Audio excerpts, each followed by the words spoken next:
What's up, guys? It's the Odds Couple. I'm Sam. I'm Taylor. I'm the stats guy. I'm the one asking the questions. What do we have for him today? So today we're going to talk about one sleeper from each position that you should certainly take in your fantasy draft. Okay. All right, so first up, let's talk about a quarterback.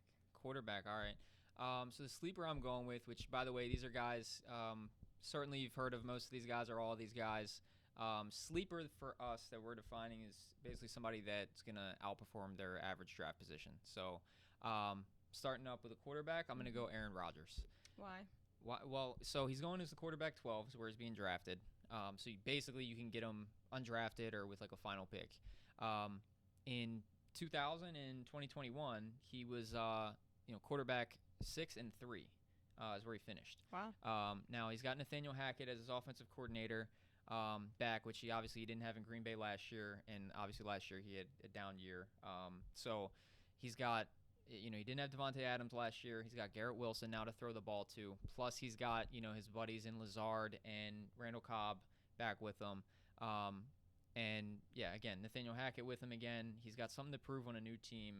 I just think he could definitely outperform quarterback 12, and he could crack potentially a top 5 again. Wow. It's a guy who had back-to-back MVPs just a few years ago. So, yeah, absolutely. He is pretty good. Yeah, and you don't have to waste a top pick. Of course, is he going to put up numbers, like Josh Allen and Jalen Hurts and Mahomes and stuff? Probably not. His passing could be very comparable. Those guys add some value with, running, using their legs, maybe getting you some rushing touchdowns and stuff. But he could certainly, crack top 5 above some of these guys. Yeah. Especially he's getting drafted behind guys like Dak Prescott and Deshaun Watson. And I get Watson, used to be a kind of fantasy darling using his legs as well. But, he was awful last year. He should get a little better. But I would definitely take Rodgers over someone like Watson. What is a fantasy darling? Is that what you like to call me? Yeah. You're my fantasy darling. No, he was a good fantasy quarterback to have in the past. With Cleveland, not so much. But he'll probably bounce back a little bit. But I think Rodgers outperforms him. Okay. At least. All right, let's move on to a wide receiver. Wide receiver. So, ironically... Wide receiver sleeper. No? All right. Okay. Cut this one out, too. Back to what you... That was rough. For wide receiver, I've got Odell Beckham Jr. In a new offense with the Ravens. Again, we talked about this on some of our other episodes. They have Todd Monk in there. They have a lot of options and stuff. And while I think like Mark Andrews will have a big year and Lamar will still use his legs some as much as he's, everyone's saying he's going to throw the ball a lot. I think he does pass more, which will help guys like Odell. And I think he kind of uses him as like a sort of like security blanket, just like Mark Andrews. And I just think while he's not going to be the Odell of old where he was like a top 15 wide receiver, he's still, he's getting drafted as wide receiver 46 right now. You can get him in like round 12. And some of the guys he's going behind, I just think, he's going to outperform that. I think they do throw the ball more than they have in the past. And, I think, Zay Flowers will probably get his catches. And if Bateman is healthy, he will too. But I think they're going to have such a good offense that all these guys can kind of have their shine. And, there'll be some weeks where maybe it's one guy more than the next. But again, where you're getting him, he's outside of a wide receiver 3 range. So he could be a bench guy you can plug and play. And then if all of a sudden he is that security blanket and he's performing well every week, then great. Now you have a starting wide receiver. And again, you drafted him in round 12. Yeah. So. Okay, let's move on to a running back. Who do you have for me? Running back, I'm going to go Jaylen Warren. So obviously right now back up to Najee Harris for the Steelers. But again, for where you can draft him, he already kind of ate into – it wasn't necessarily a split backfield last year. It wasn't a full committee. But, the guy had 77 carries where he averaged 4.9 yards per carry. He also added 28 catches. And Najee Harris in his first 2 years averaged under 4 yards per carry, which just doesn't really cut it for NFL running backs. I think Warren cuts into his workload more this year. And if something happens to Najee, like last year he dealt with injuries, now you have a starting running back in an offense with the Steelers that they use their running backs so much, always have. And, yeah, again, where you're getting him in these late rounds, especially if something happens to Najee and he misses a couple games, you have a starting running back that could be like a league winner. Like he immediately catapults to probably top 15 running backs, top 10 running backs if he starts, if something happens and he gets a start. Wow. All right. Let's move on to a tight end. Who do you have? Tight end, we are going with Dalton Kincaid, first round pick of the Buffalo Bills. So this guy, I mean, he led all tight ends in FBS last year in receiving yards and catches per game. They drafted him to throw him the ball. He's not a blocking tight end. He's going to be running routes. They're splitting him out wide and whatnot, and you got Diggs, and then who else really? I know that they have Gabe Davis, which, I kind of like him in his own right from how far he's fallen this year, but this is a guy that everyone hypes up every year, especially since that Chiefs playoff game, but he just hasn't come through. Like, he has touchdowns, but he has under 50 catches like every year. So Dalton Kincaid is probably could end up being their second option in a Bills offense with Josh Allen throwing you the ball. I get it. The history with rookie tight ends in fantasy is not great outside of maybe Kyle Pitts. But, I mean, this guy could be that kind of unicorn to break the mold.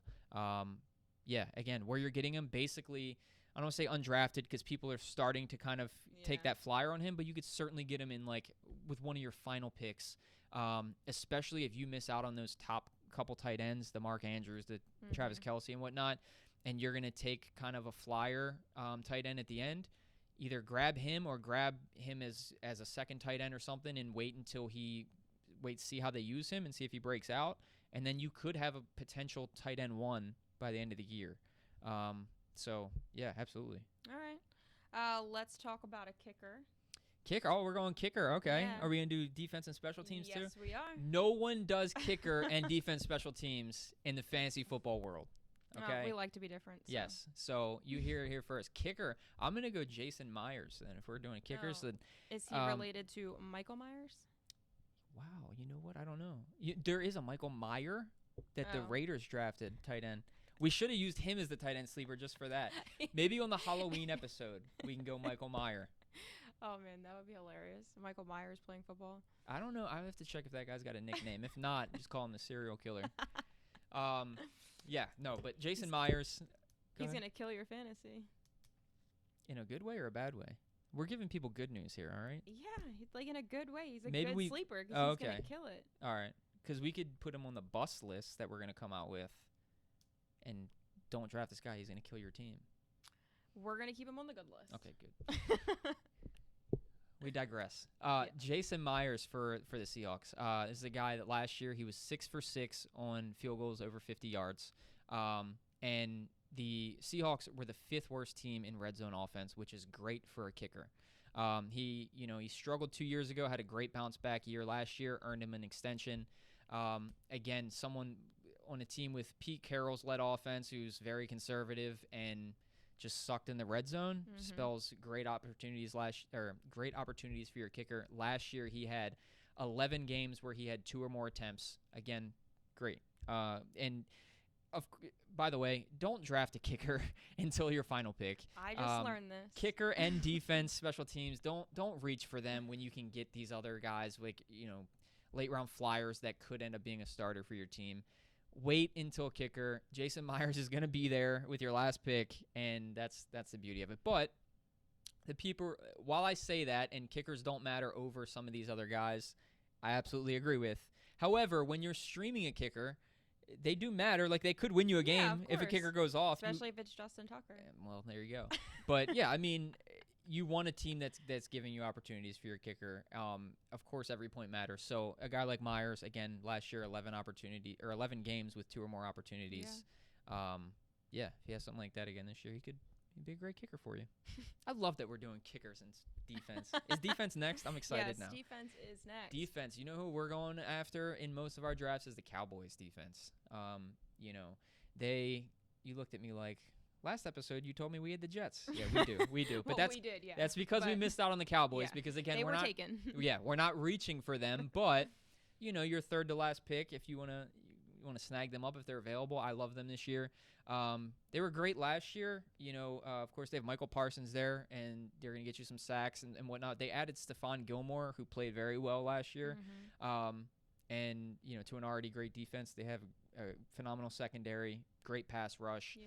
They're going to cause turnovers and get you sacks and interceptions, which obviously all adds up to points for your fantasy team. And again, same thing like we said with the kickers. While I don't reach for defense, it certainly can win you some weeks. And that's what you're looking for, a team that's going to make some splash plays, maybe get in the end zone for you or something like that. I love the Cowboys this year. And I can't believe I'm saying it, because usually I'm out on the Cowboys, but I like them this year for futures bets and whatnot too. I like them to win the division. Yeah. So my brother disagrees with you. Oh, okay. Well, maybe we'll have him on. He might make if you're a guest watching appearance. this, you got to make a guest appearance so we can debate this. But yeah, no, I love them because of their defense. So, and I love their defensive fantasy. So. Well, I believe in you. Thank you. You should. You're half of the odds couple. I have to support it. All right, guys. Well, that was a sleeper at every position. We covered them all, right? All right, perfect. That's all of them. All right. Well, feel free, like, subscribe, share, all that good stuff. We appreciate the support. Excited for the NFL season. What are we, 4 days away? Yes. All right. Well, I just checked the app, and the countdown is happening for our fantasy teams. All right. I love it. Well, guys, we'll be back for more fantasy advice. We'll do our, start 'em, sit 'em episodes coming up every week. We'll have that out before week 1, and again, every week throughout the season. So stay tuned for that, as well as our picks weekly. Yeah. Right. We'll be back. We'll be back soon. Have a good one. See you guys.